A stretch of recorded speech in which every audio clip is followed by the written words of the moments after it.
What's up, buddy?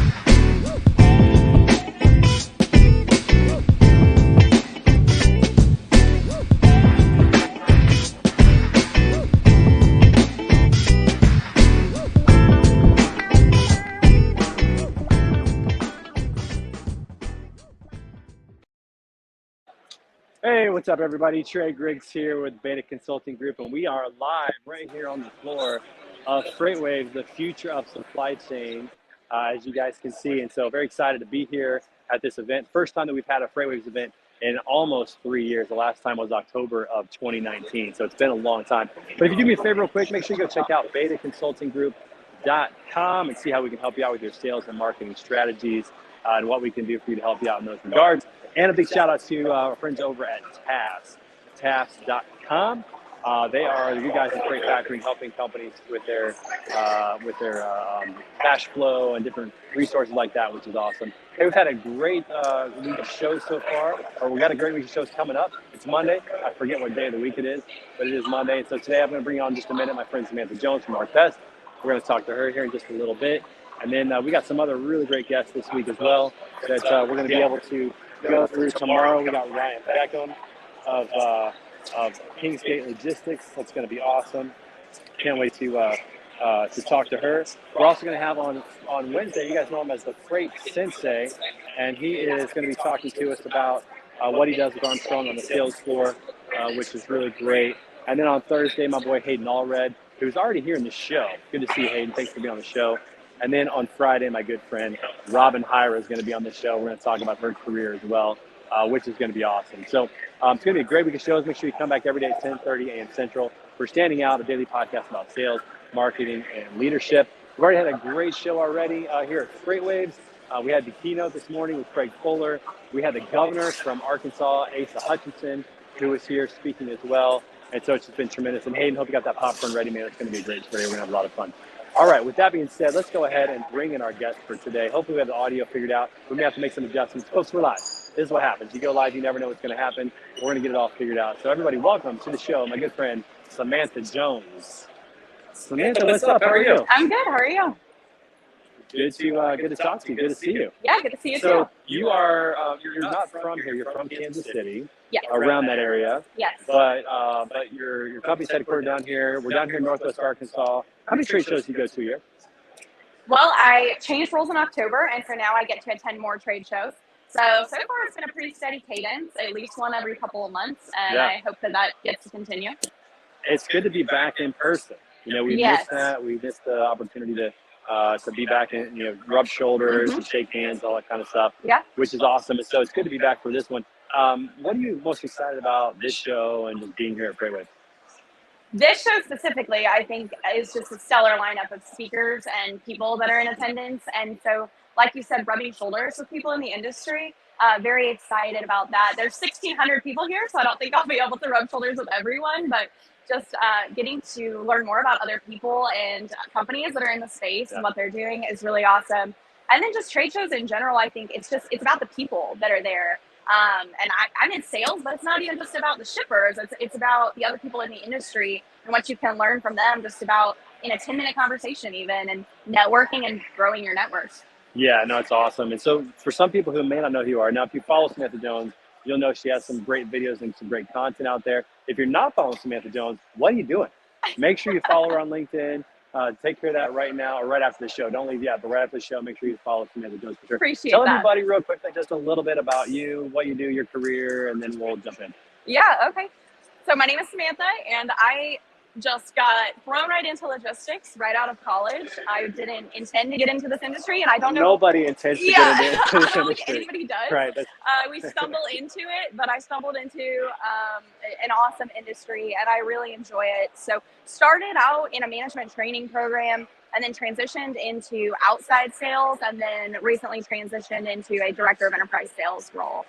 And every different role I've been in has had different challenges and different learning experiences, but really, really enjoying where I'm at now and where I've ended up. Yeah, and I love talking to people like you who are in the trenches every day, Yeah. and doing sales every day. It's not theory. It's all Hmm. practical in terms of what you're doing. Hmm. And you just took on a director role. Are you now managing salespeople as well, or are you still kind of on your own? Yeah, good question. You would think by the amount of people that solicit me in my inbox for management things that I am. I'm not a director, just I work with our larger enterprise customers. And so I get to work with shippers and a lot of the Fortune 500 supply chains that are moving. And so that is one of the most exciting parts about the role for me, because I don't get to just experience one supply chain every day. I get to experience a lot of supply chains every day. So I really enjoy that. Yeah, and the reason I asked that question is that there's a big difference between being a sales producer Yeah. and making that lead to sales leadership. Hmm. It's a big transition, and some people aren't quite ready for it, don't have the skills for it. But hopefully, the company they work for understands that and has a great program in place to help people make that leap, make that Yeah. jump. And I know that your company does for sure. Talk a little bit, because we talked about this offline. You had somebody really take a chance on you, Yeah. who just kind of took a risk, if you will. Somebody maybe with less experience. What did that mean to have somebody say, "I believe in you," even though maybe you don't know this position exactly? I believe in you. Yeah. Well, that meant everything for me. So very thankful for that. And just on that topic, I've been so blessed with my leadership in my sales leadership. And so I've seen firsthand and experienced it, the impact that a sales leader can make on their people and their development and their growth in the industry. And not even just as a professional, but just also as a person. I think I've learned a lot and matured a lot in just my personal life as well, with some of the amazing people that I've had the chance to work under and work with. And so as far as taking a chance, I think that as long as someone has the work ethic and they're willing to just jump in and go for it, I think they're worth taking a chance on. I think it's hard to value something over their ability to tackle a challenge and work hard and just get comfortable being uncomfortable. Yeah, So. that's probably the phrase for sales if you're new, is get Yeah. comfortable being uncomfortable, get used to hearing no, get used to people. I did door-to-door sales. Did you ever do that? I cold called. I knocked on Okay, doors. that's close. Business Yeah. doors, but not So, doors. so you got the proverbial like get the hell out of here. I got the literal The like freight we're box calling and the, everything. we're Yeah, calling yeah. exactly, we're calling the cops and things like that. Mhm. So yeah, it's pretty crazy. But you got to get used to hearing no. You got to get used to being uncomfortable. Yeah. And those types of things, which are really critical. But here's something fascinating. Now that companies are hiring remotely, now Yeah. that companies are, and you guys are all pretty much remote. A lot of you are, especially outside sales reps. Mhm. When companies are hiring remotely, it really comes down to character and what value somebody has, not necessarily their skills, because the skills can be taught. But some of those characters, like the ability to lead yourself, to have discipline, Mhm. to work hard, to organize yourself. A lot of those things, Yeah. are not Yeah. you don't find them, not And discounted. a lot of those things can be developed, and people can help establish those, grow those, I guess is a better way to put it. But you kind of have to have it already. You have to be willing to already have that and to jump in. And then I think where the sales leadership comes in is having leadership who is okay with you failing and using that as a coaching moment and growing from that. And I know I had that, and I failed a lot. And sometimes you take risks too. And we're in sales, and you send something, and then you rethink it, and you're like, oh, maybe I shouldn't have said that, or maybe I should have done this, or a different approach. And it works out. And you get that reward for taking a risk, and nothing might come from it. Nothing comes from it. You're fine. But being willing to try something new, take some chances, and being okay with failure and learning from that. Yeah, it's huge. You can tell when there's great leadership, because typically it provides this like playground or the sandbox for you to Yeah. actually try things out, Yeah. see what works, see what doesn't work, going on your own. Like, I'm never going to do that again. I can't Yeah. tell how many times in sales I've done something with. I've done that. I'm never doing that again. Not That doing didn't that. work. Yeah. Not doing that. But no, leadership is really critical, and I think that people have options now where they want to go work. Mhm. And so to me, like, leadership is more critical now than it probably has ever been. To Yeah. be with somebody that you really respect, somebody who's going to pour into you and help you out. And I'm sure that also encourages you as you kind of progress through your career to someday potentially lead people, to be Yeah. thinking back like, how am I going to lead? Or Mhm. how have people led me that I really have benefited from, so that I can lead people in the future. So I think it's great that you have mentors that help out in Yeah, those areas. absolutely. Yeah, it's awesome. Okay, so you like to create content, Yes. which I love. We all love to create content. If you're not creating content, you should check it out. It's really fun. But you like to create content. What are some of the things that you create, and why? What do you like to talk about? Yes. So I have a love-hate relationship right now with content, because I'm trying to learn how to do it and figure it out. So again, being okay with failure is really Go coming follow into her on play. LinkedIn. Go do it. Go follow Because her. I'm figuring it out as I go, and I think it's going to be one way, and it ends up being another. And I've reached out and I've got some, great people to mentor me or just give me tips. Kyle gives me some tips, and people just say, go with it. And it just, if it ends up being 3 minutes, it's 3 minutes. If it's a 1 minute video, it's a 1 minute video. If it's 12 minutes, just delete it and try again. Break it up into multiple videos. That's what I did. But I'm really enjoying it. I just enjoy talking about the supply chain industry and the market. I think, where this is fitting, we're at a Freightwaves conference, so there's so much information being pushed out by Freightwaves. And I think something that I'm trying to accomplish is shippers in our industry you talked about being in the trenches, like they have 100 things to do every day, all the time. I can't imagine being in their shoes and then trying to consume all the information that's out there and take the time to do that. So I'm just trying to do my best to consume that information for them and then regurgitate it into a reduced version, provide some more information for them to look at, but really just trying to help educate the shippers and just, I guess, make that information more accessible and quicker to digest. And hopefully it's helpful. I don't know. I guess we'll find out. But I'm enjoying it because I'm learning as I go about the industry. And I think when you're intentional, if you're going to try to educate someone else, you better know what you're talking about. So, I'm learning a lot more as I go through it. And that's been the most rewarding part for me, too. Well, it's definitely hit the mark because right before we came on air, the founder of Freightwaves, Craig Fuller, said, hey, I've watched the videos. It's really good content. So, it's always nice to get a little bump from the founder and the host of the show. So now there's some debate out there about the length of videos. Like, what's the ideal length of videos? I used to think that 60 to 90 seconds, 120 seconds was the best for content to create out there.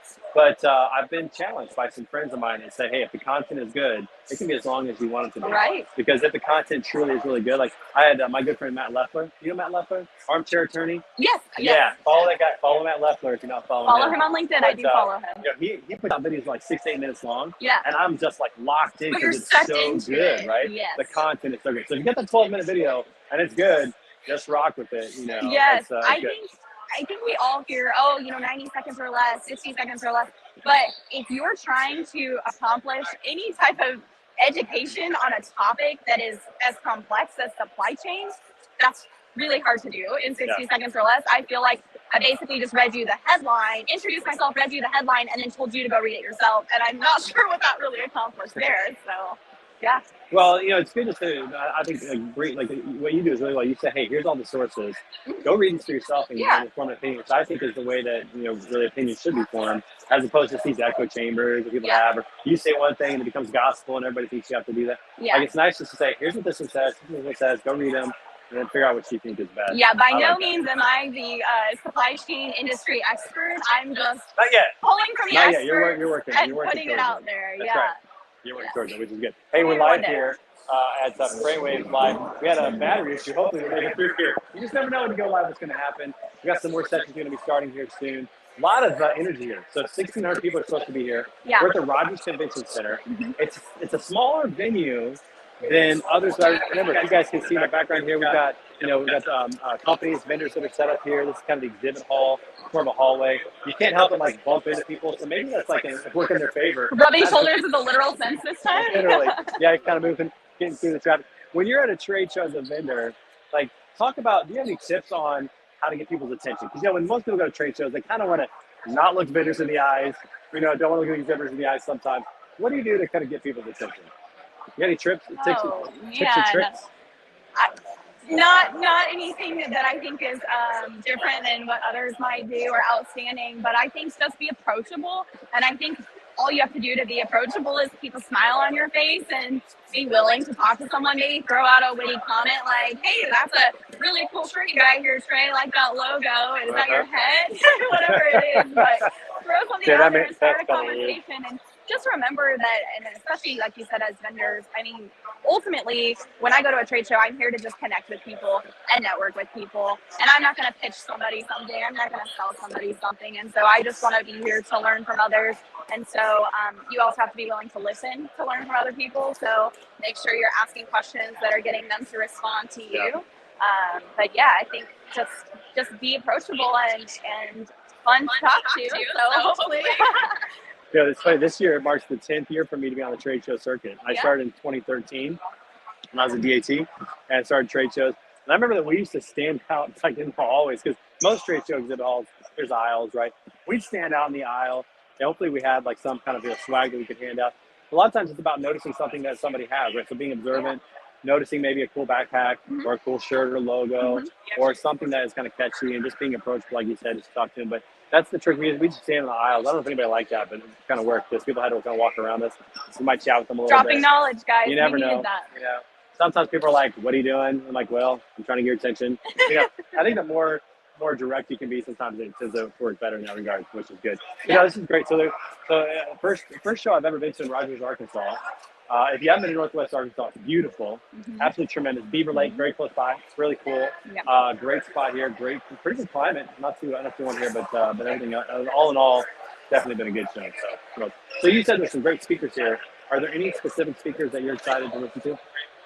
Well, we have a couple speakers here from our company that I'm always excited to listen to. I do enjoy hearing from the Freightwaves crew. Like if you've seen my videos, you know that I do take in a lot of Freightwaves information. So kind of interested to see what they have to say as well in some of the speaking engagements, or they have their Freightwaves TV booth set up here too, where they'll be doing presentations. And I think ultimately, I mean, we listened to the governor of Arkansas this morning, and I thought that was really interesting. I kind of thought, well, how does that, tie into this conference? But it did, and it did perfectly. Billy was here from Moneyball, and I have a super cheesy picture with him on speed like that. So I'm excited about that. But yeah, I think that just any opportunity to learn. There's also a lot of freight tech companies here, and I think that's. The session will begin in 5 minutes. They compared that to... The speakers are super loud. Yeah. You guys probably they compared logistics tech this morning to fintech, and I think that was a good comparison because it's a super hot topic right now. It's great that it is because it's so relevant. And so just hearing different people who are experimenting in different technology in the logistics tech space, that's exciting too. Yeah. How was Billy Bean? I missed him. It was good. It was really good. He made a nice joke about Brad Pitt playing. I was going to say, was it disappointing, right? To see, no, I actually honestly think there's some, comparisons there. They look fairly similar. Yeah, I missed him, unfortunately. I was looking for a place to set up, and I didn't get to hear him speak. But that would have been a good one to hear. But they didn't have good speakers here. The last show that was here, they had Jordan Belfort. I think that Gary Vaynerchuk at one of these shows. So they've always had kind of a good speaker list every time they have. Governor Hutchinson was very fascinating because he talked about how Arkansas as a state had to battle states like New York for supply chain, for PPE products and the different things that they needed. Like they kept getting outbid or things like that. So, as he said, they learned a lot more about supply chain than they thought they'd ever want to know. But it's interesting how states have to compete. And that's just to the tune of the last, 2.5 years now, where supply chain has come to the forefront of so many different areas of our economy that it just wasn't before. I mean, it's always been there, right? But it hasn't been so talked about and so discussed in almost every aspect of business and politics. So, and then now it is. Yeah, and he talked about how they're looking at putting manufacturing closer because of supply chain issues, how they're opening up a steel plant over on the eastern side of the state by the Mississippi River, and some other things that they're trying to do from a creative standpoint to minimize that supply chain dependency, especially on China or other places where it really is difficult to get products in right now. Or like he said, there was one thing where they ordered masks, they went to Spain, and Spain's like, we need these more, you need to kept them. Right? It's like really challenging. So it's interesting to hear the states talk about supply chain, how everybody, I think that Matthew Leffler says all the time, you just can't avoid the supply chain. You're not exempt from the supply chain. Everybody has to deal with the supply chain. I think something just that's really cool that's come about the last couple of years with it getting so much attention at the forefront is that now more than ever, there are more C-suite executives from the shippers who want to understand and care more about what their logistics and supply chain teams are doing. And so when you can involve them in those conversations and you get them on board and their support, it kind of changes the game. Because, I think we all know in the past, with these shippers, somebody's setting a budget and then they pass it down and then this team executes. But now companies are getting a lot more, communicative between themselves and talking about it. And you can get someone's attention if you want to address their supply chain. And I think that, honestly, that's long overdue. I don't think that it needed to take a pandemic to do that. But it's been really cool. And one of the events I was at this year, the CEO of a shipper was there speaking about supply chain. Because he got involved directly and really just took charge of figuring out what are we going to do to create a more resilient supply chain. Like not just right now, but for anything that's going to come up in the future. The session is about to begin. You're in, boy, that speaker is loud. When they begin, let's hope they begin soon. I know. Hopefully, yeah, that's the last one. But if you're in transportation sales, I think the opening line to any cold call or email is, "How's your supply chain?" It's probably the one question to ask and see where people are and because everybody's dealing with it. Yeah, I think that's one of the things, if I could go back and give myself advice, which granted, I think I had a pretty quick learning curve, but still there's things that I look back and, we have CRM so I can see what I did 3 years ago and I'm just cringing that I put that in there. But I think one of the things would be, we don't have to be that salesy. We need to be consultants, really. And I know some people are going to get me on that because some people are like, no, we are salespeople. And that is true. We can't say we're not. But I don't know what you need until you tell me what's going on. And so I have to know what's going on until we can work together to see if there's something that I can do to work with you. So making sure that we're asking questions and listening and just asking them to talk. I mean, that has so many conversations with me recently where that's just opened doors, and you just ask them questions, let them talk, hear them out, 100%. and you'll figure out where you need to go. I think a lot of salespeople, when they first get into it, they think it's about presenting, they think about talking, about persuading, or whatever word you want to use for that. But sales is really about education. Yeah. It's really about learning, listening, asking those questions. And then once you realize that there's a problem and that your solution actually will solve that problem, then it's about educating them. Yeah. So what is this going to do? And I heard this one time too, it always makes sense to me. It's always valuable to sell outcomes as opposed to features. Mm-hmm. What's this going to feel like for you if you make this decision? What's it going to feel like if you don't make this decision? Yeah. What's the outcome going to be? Because at the end of the day, that's what people really want to buy is outcomes. It's not necessarily features that they have. The features are great. The features lead to outcomes. And so I think it's great that you're listening, asking questions, trying to figure out where the problems are before you just start talking about how you guys are a great company, a great product, a great solution. Yeah, and me personally, if I was on the shipper side and someone, sent me a cold email and they were like, hey, I know that I can do XYZ for your supply chain because XYZ, I am probably not going to talk to you because there's no way you know my supply chain really and know what I really need if you haven't, had those conversations with me. And I think that right now, and always, but this is such a fluid and ever-changing industry that the supply chain, I have customers whose entire supply chain flipped in the last 2 years. They had to change everything. It was a scramble, and they changed processes, and they changed this. And now they're like, hey, when things cool down, we're going to start talking about optimization, and are we being as efficient as possible? Which is awesome to hear because people are recognizing that, okay, let's be a little bit more efficient moving forward. And so it's a really exciting time to be in our industry. Are you finding, because you do cold outreach from cold calls and emails, are you finding that one or the other is actually more effective right now for your target audience? So I actually do videos, not just on LinkedIn, but I send videos in emails, and that's kind of my favorite. Yeah, is there a platform that you use for that? Yes, I do use Vidyard. Vidyard. Yeah. Okay, Vidyard. Very cool. And so I do videos, and it's just a quick introduction usually. There's no personality to an email. I don't think anybody listens to voicemails yet. Please let me know. Okay. My voicemail is so full right now. I don't even listen to them. If you've left me a voicemail in the last 3 weeks, I'm so sorry. I didn't get to it. Yeah, I have one customer who the voicemail's transcribed in an email to his email, and that's how he gets them and then responds to me. Yeah. But we respond to each other anyway. So if that went to anybody else who I was prospecting, they're probably deleting all those voicemail messages because they fill up their inbox all day. That's definitely me. I've been meaning to put on my messages just send me a text or an email. Yeah. But I haven't got around to it, so I'm so sorry if you left me a voicemail. But so video introductions. I think voicemails are pretty much dead, and a lot of that was due to COVID and things. Especially at the beginning. It just takes too much time to listen to a voicemail. And I word vomit in a voicemail. I don't know what it is. Talking to yourself. I don't know when to stop, and then I have this irrational fear of saying goodbye and ending the voicemail. How many times have you erased and re-recorded? Are you a prolific erase and re-recorder? So I'll make fun of myself here for a minute because I didn't know that you could do that on a voicemail until I think my boss mentioned it when I was in outside sales, and I was like, wait, you can? Yeah. And I was like, oh, all the voicemails I would have re-recorded if I had known that. But no, so I don't really do a lot of voicemail. I do like to call. I hope I get to talk to somebody on the phone. But I love videos because it's very, they can watch it on their time. And I can see when people view stuff, and usually it's after 6 p.m. at night. Yeah. So I think that's really cool that people get, it's no pressure. There's not someone right there on the phone with you.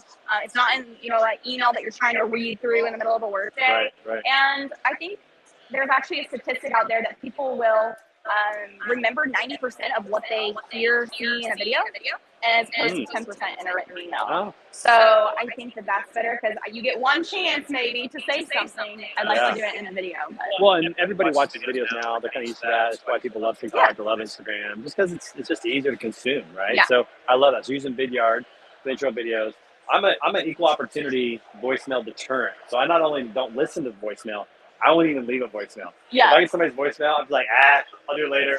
You know? No, Unless I'm it's somebody with that I you on know, that. like maybe like my mom. She'll listen to a voicemail. I would really I would just die if someone said, hey, I have a 30% return call rate on my voicemails. I'd be like, let me know what you are opening with. What are you saying? That's right. What are if you anybody's saying? listening, we need that because I think it's dead. Actually, LinkedIn has a really cool, you can send a voice message in a message. So that's, in my opinion, better than a voicemail. That is better. If you're connected on LinkedIn and you don't want to send a video, send a message. LinkedIn also has a create video and it sends right in the message. So if you're already comfortable with the voice memo, I would challenge you to just record yourself and send a video. I didn't realize the video. Cool. That's really cool. Yeah, I use tips that all too. over. So you got LinkedIn tips, and they have the new one. So some people, Hayden's done this. My boy Hayden always done this. On your profile picture, you can now put a video in there. Yeah. So when they click on your picture or on your whatever, they can see video. Yeah. So there's a lot of ways that you can use video to overcome some of these obstacles, especially on cold outreach. And that's cool. I think the main thing about video, and I don't know that I've said this, it's not because you're guaranteed to get incredible sales results. I like it because it puts the person, the human aspect back into this, because sales is just about relationships and it's about being yourself and it's about being a real person, not a salesperson, just be a real person. And so when I can send you a video, I think people can pick up that you have authenticity in what you're doing. And so you're not just mass popping a cold email out there, which is not hating on that if that's your thing, but I really love the personalization and the fact that they see me, they know who I am, my personality. I'll mess up in my videos. I'm just make fun of myself and keep going. Like sometimes my 3-year-old pops into my office in my videos. Oh, that happens to you too? Yeah, just keep going. You're not the only one. Isn't it funny how our expectations change from that? Dogs are barking in the background, kids are just walking in. It happens all the time. But I do like the video idea quite a bit because we're just I think as a culture we're just kind of getting lazy. Not necessarily in a bad way. I don't even like to text anymore. I like to use voice to text. I don't like to type things out. I don't like to read them as much as I used to.